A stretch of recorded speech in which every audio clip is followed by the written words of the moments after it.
BEd BSc part third online classes में आपका स्वागत है। आज हम बात करेंगे भारत में प्राकृतिक वनस्पति या वन संपदा। पिछले टॉपिक में अपन ने अध्ययन किया था भारत की जलवायु का अध्ययन किया था, जलवायु के साथ में मिट्टी का अध्ययन किया था, और जहां पे अनुकूल जलवायु पाई जाती है, अनुकूल मिट्टी पाई जाती है, उन क्षेत्रों में वनस्पति भी अधिक पाई जाती है। और वनस्पति यानी पर्यावरण के लिए सबसे महत्वपूर्ण होती है। इसके द्वारा अपने को भोजन की आपूर्ति भी होती है। प्राणवायु जो ऑक्सीजन अपन काम में लेते हैं वो भी अपने को पेड़ पौधों के द्वारा ही मिलती है। पेड़ पौधे धरातल में मृदा अपरदन को भी रोकते हैं, यानी अनेक अपने को प्रत्यक्ष लाभ भी प्राप्त होते हैं, अप्रत्यक्ष लाभ भी प्राप्त होते हैं। इस प्राकृतिक वनस्पति के अंतर्गत अपन तीन तत्वों को सम्मिलित करते हैं। ये तीन तत्व अपने पेड़ पौधे आते हैं, झाड़ियां आती हैं और घास के मैदानी क्षेत्रों को सम्मिलित किया जाता है। पेड़ पौधों को लिया जाता है, झाड़ियों को लिया जाता है और घास के मैदानी क्षेत्रों को लिया जाता है। जिन क्षेत्रों में अनुकूल जलवायु पाई जाती है वहां पर सघन पेड़ पौधे पाए जाते हैं, और जिन क्षेत्रों में प्रतिकूल जलवायु पाई जाती है वहां पर पेड़ पौधे बिखरी हुई अवस्था में पाए जाते हैं। वर्षा की मात्रा अधिक होगी तो पेड़ पौधे सघन होंगे, और अगर वर्षा की मात्रा कम होगी तो पेड़ पौधे दूर दूर पाए जाते हैं, झाड़ियों के रूप में परिवर्तित हो जाते हैं। अब अपन किसी भी भाग का अध्ययन करें तो सबसे पहली बात आती है राष्ट्रीय वन नीति के अनुसार।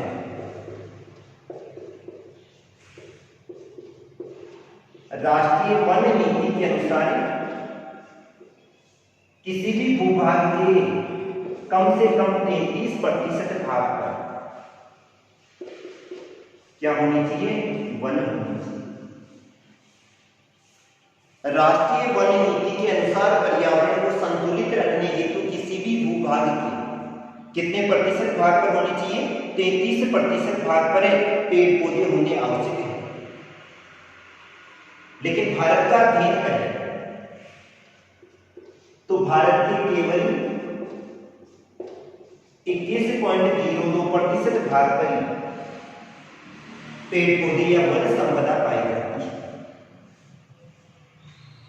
भारत में केवल 21.02% भाग पर वन संपदा पाई जाती है, जबकि राष्ट्रीय वन नीति के अनुसार किसी भी भूभाग के कितने प्रतिशत भाग पर होनी चाहिए?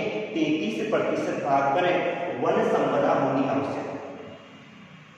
तो कहीं पे तो पेड़ पौधे अधिक पाए जा रहे हैं, कहीं पे कम पाए जा रहे हैं। अब भारत में लगातार वनों के क्षेत्रफल में क्या आ रही है? कमी आ रही है। अतः इस वन संपदा के क्षेत्रफल में कमी के मुख्य कारण क्या है?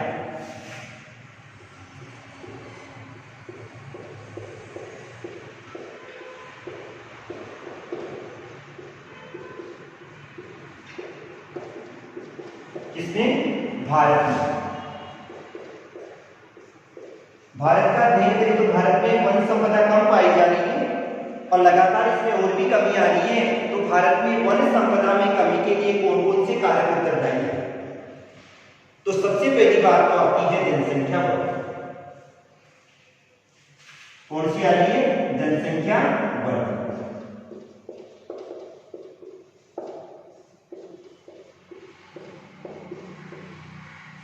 जनसंख्या वृद्धि के कारण से पेड़ पौधों में कमी क्यों आ रही है? क्योंकि जब लगातार जनसंख्या में वृद्धि हो रही है, अत्यधिक बढ़ी हुई जनसंख्या के लिए कृषि भूमि की भी अधिक आवश्यकता होती है और आवास की भी अधिक आवश्यकता होती है। अतः जैसे ही जनसंख्या में वृद्धि हो जाती है, मनुष्य क्या करता है? पेड़ पौधों की कटाई करता है, और पेड़ पौधों को काटने के बाद में वहां पर कृषि कार्य करता है, या फिर बाद में अपने निवास हेतु बस्तियों का निर्माण कर लेता है। तो अत्यधिक जनसंख्या वृद्धि के कारण से एक तो कृषि हेतु भूमि की मांग बढ़ी, कृषि हेतु भूमि की आवश्यकता अधिक होगी। और दूसरी बात आ जाती है मानव के आवास से हेतु भूमि की आवश्यकता पड़ेगी।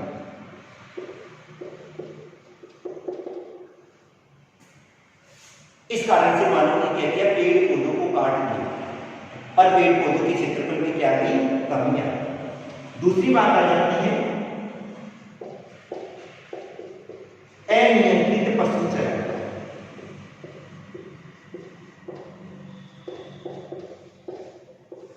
अनियंत्रित पशु चराई के कारण से स्थिति क्या होती है, उन क्षेत्रों में अत्यधिक मात्रा में जब पशुओं का चारण किया जाता है, पशुओं को चराया जाता है, तो वहां पर जो नव पौधे होते हैं, नवीनतम पौधे होते हैं जिनका अभी जन्म हुआ है, ये पशु उनको भी खा जाते हैं और धीरे धीरे लगातार उनकी संख्या में क्या हो जाती है, कमी हो जाती है। तीसरी बात करते हैं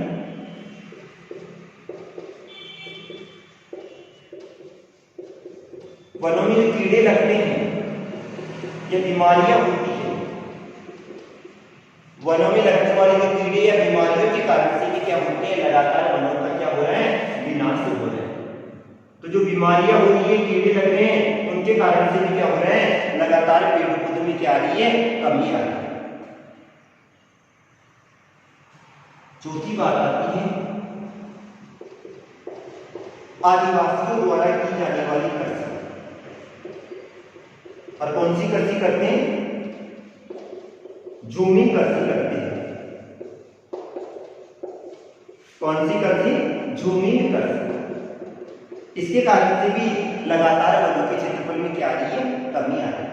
क्योंकि झूमी कृषि, जिसको स्थानांतरणशील कृषि भी कहा जाता है, सबसे पहले ये लोग क्या करते हैं, वनों को काटते हैं या जलाते हैं, फिर उसकी राख में क्या करते हैं, बीज को छिड़क दिया जाता है या बो दिया जाता है। 3 से लेकर 5 साल तक वहां पे कृषि कार्य करते हैं और जैसे ही भूमि की उर्वरा शक्ति खत्म हो जाती है, उसी स्थान को छोड़कर दूसरे स्थान पर कृषि कार्य किया जाता है। अतः आदिवासियों द्वारा की जाने वाली झूमी कृषि के कारण से भी वनों के क्षेत्रफल में क्या आ रही है, कमी आ रही है। फिर बाद में ग्रामीण जनसंख्या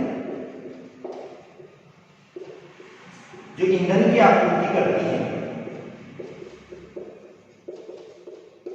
वो किससे करती है, लकड़ी से करती है।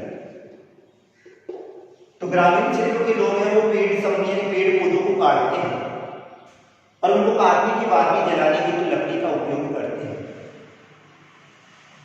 तो ग्रामीण जनसंख्या के लिए ईंधन की जो आपूर्ति होती है, वो किसके द्वारा होती है, वनों के द्वारा ही होती है। इसके अलावा सरकारी नियमों की आड़ आ जाती है, भाई यहाँ पे राजमार्ग का निर्माण करना है, पेड़ पौधों को काट दिया जाए, यहाँ पे उद्योगों की स्थापना है, पेड़ पौधों को काट दिया गया। इस कारण से भी पेड़ पौधों की संख्या में क्या आ रही है, कमी आ रही है।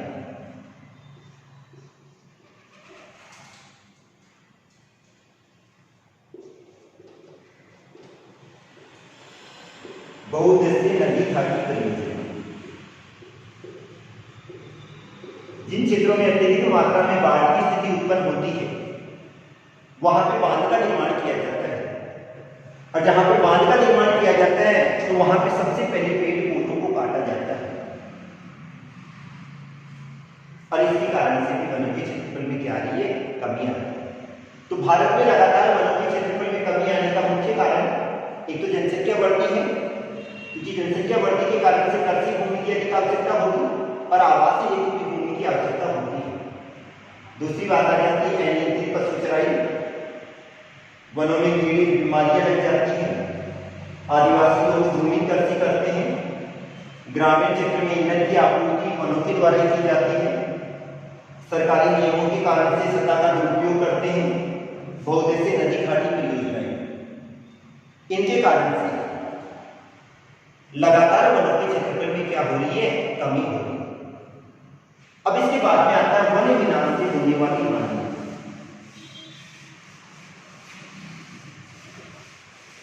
यानी वनों के विनाश से कौन कौन सी हानियां होती हैं।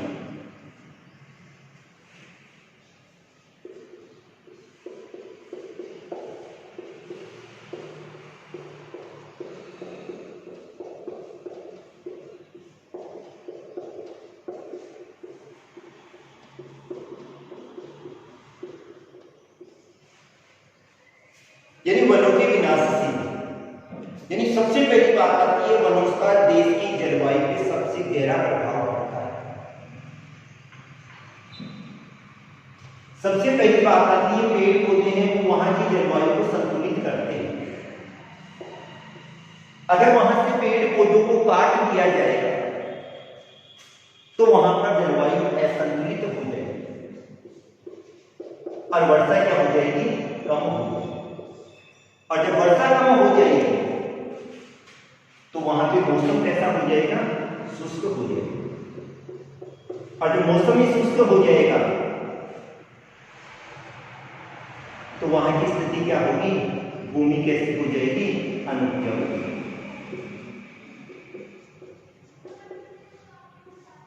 पेड़ पौधों की कटाई के कारण से वहां की जलवायु असंतुलित हो जाती है और असंतुलित होने के कारण से वहां वर्षा की मात्रा कम हो जाती है, क्योंकि पेड़ पौधों के द्वारा वाष्पोत्सर्जन की क्रिया होती है और वाष्पोत्सर्जन की क्रिया के कारण से जलवायु आर्द्र बनी रहती है। और जब वहां पेड़ पौधे नहीं होंगे तो शुष्क मौसम हो जाएगा और शुष्क मौसम होगा तो वहां की भूमि कैसी हो जाएगी, अनुपजाऊ होगी। दूसरी बात आती है पेड़ पौधों के कारण से वर्षा कम हो जाएगी। वर्षा की मात्रा में क्या हो जाएगी, कमी हो जाएगी। जो पर्वतीय ढाल होते हैं, अगर पर्वतीय ढाल से पेड़ पौधों को काट दिया जाएगा तो जल का वेग क्या होगा, अधिक होगा। और जब जल अधिक तीव्र गति से बहेगा तो मृदा का क्या होगा, अपरदन। पर्वतीय ढालों में ढाल अधिक होने के कारण से जल का वेग हमेशा क्या होता है, अधिक होता है। और जैसे ही वर्षा होगी जल तीव्र गति से बहता हुआ आएगा और उसके कारण से मिट्टी को अपने साथ बहाकर ले जाएगा। अर्थात कौन सी समस्या उत्पन्न हो जाएगी, मृदा की समस्या उत्पन्न हो जाएगी। इसके बाद ग्रामीण क्षेत्रों के अधिकांश लोग जलाने हेतु लकड़ी का उपयोग कहां से करते हैं, वनों से करते हैं। तो अगर पेड़ पौधों को काट दिया जाएगा तो जलाऊ लकड़ी क्या हो जाएगी, कम हो जाएगी। अगर पेड़ पौधों को काट दिया जाएगा तो जलाने हेतु लकड़ी की क्या हो जाएगी, कमी हो जाएगी। और जब जलाने हेतु लकड़ी की कमी हो जाएगी तो फिर बाद में लोग क्या करेंगे, गोबर की क्या बनाएंगे, उपले बनाएंगे। और जब गोबर के उपले बनाकर जलाने हेतु काम में लेंगे तो भूमि हेतु खाद की क्या हो जाएगी,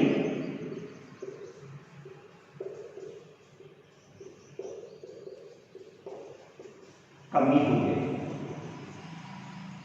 यानी जलाने हेतु ग्रामीण क्षेत्रों की अधिकांश जनसंख्या वनों से ही लकड़ी को काम में लेती है।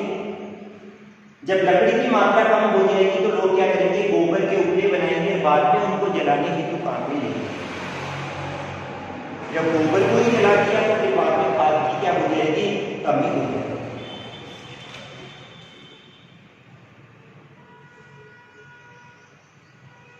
फिर बाद में बात आती है भारत के जो पश्चिमी क्षेत्र है उनमें सबसे अधिक वर्षा होती है और सबसे अधिक वर्षा होने के कारण से वर्तमान का अध्ययन करें तो वहां पे किसकी कृषि की जाती है, चाय की कृषि। चाय की कृषि करते हैं, रबर की कृषि करते हैं, केले की कृषि करते हैं, कहवा, इलायची आदि की कृषि की जाती है। और जब उन पर्वतीय ढालों में ये वाली कृषि की जाती है तो वहां पे वनों को काट दिया जाता है। फिर बाद में आता है पशुओं के लिए चारे की कमी हो गई।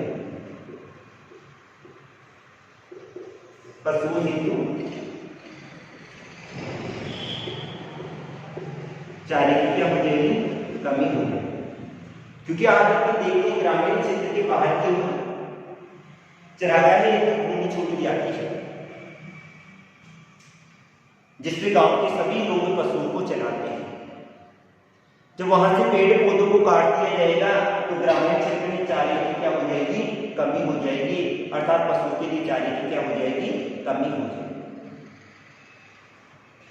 फिर बाद में कुछ उद्योग ऐसे होते हैं जिनको कच्चा माल कहां से प्राप्त होता है, वनों से।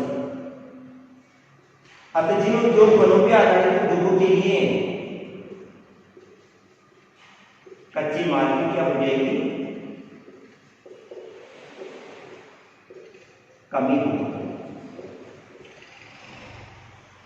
कुछ उद्योग ऐसे पाए जाते हैं जिनको कच्चा माल कहां से प्राप्त होता है, वनों से प्राप्त होता है, अतः उनके लिए कच्चे माल की क्या हो जाएगी, कमी हो जाएगी और धीरे धीरे उद्योग क्या हो जाएंगे, बंद हो जाएंगे। इसके बाद में युवा युग में वनों से होने वाली हानि। अब इसके बाद में आता है वनों का वर्गीकरण।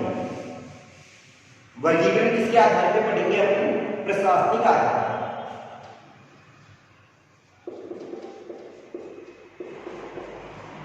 प्रशासनिक आधार पर वनों का वर्गीकरण। तो प्रशासनिक आधार पर वनों को 3 भागों में बांटा जाता है। पहला आता है सुरक्षित वन,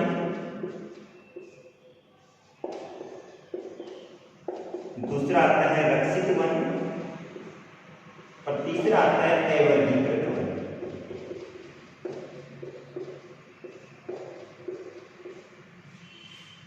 प्रशासनिक आधार पर वनों को 3 भागों में बांटा जाता है।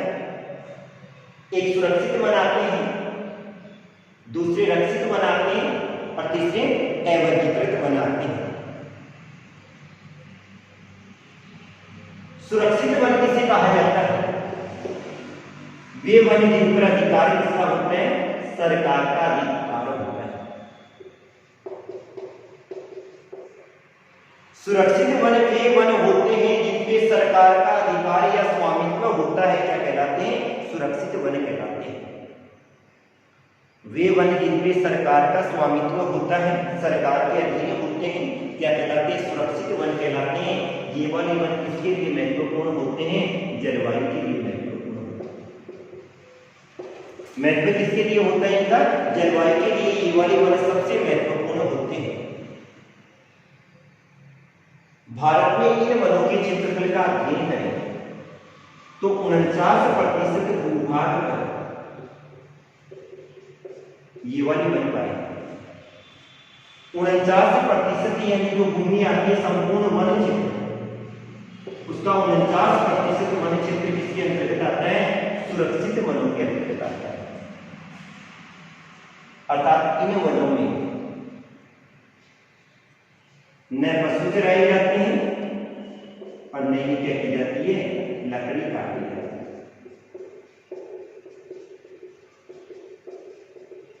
न तो पशु चराए जाते हैं और न ही क्या की जाती है, लकड़ी काटी जाती है।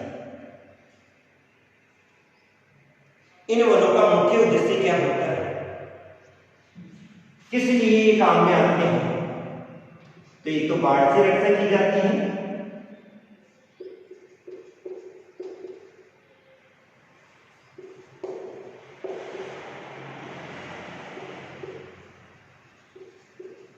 मृदा अपरदन को रोका जाता है, जलवायु को संतुलित किया जाता है,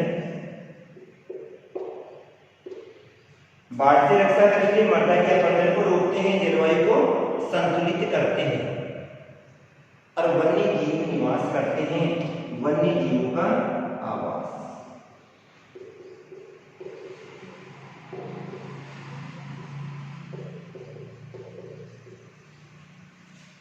यानी सुरक्षित वनों का महत्व क्या है, बाढ़ से रक्षा की जाती है, मृदा अपरदन को रोका जाता है, जलवायु को क्या किया जाता है, संतुलित किया जाता है और वन्य जीवों हेतु क्या प्रदान किया जाता है? आश्रय प्रदान किया जाता है। अर्थात इसके अंतर्गत कौन कौन से क्षेत्र आते हैं? 21 में आते हैं राष्ट्रीय उद्यान आते हैं, राष्ट्रीय क्या आते हैं? उद्यान आते हैं, और दूसरे आते हैं राष्ट्रीय अभयारण्य।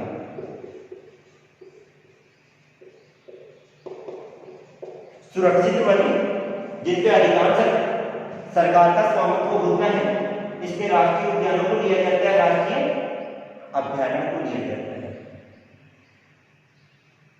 ये जलवायु को संतुलित हेतु बाढ़ से रक्षा, मृदा अपरदन और वन्य जीवों के आश्रय बढ़ाने हेतु इनका क्या किया जाता है? उपयोग किया जाता है।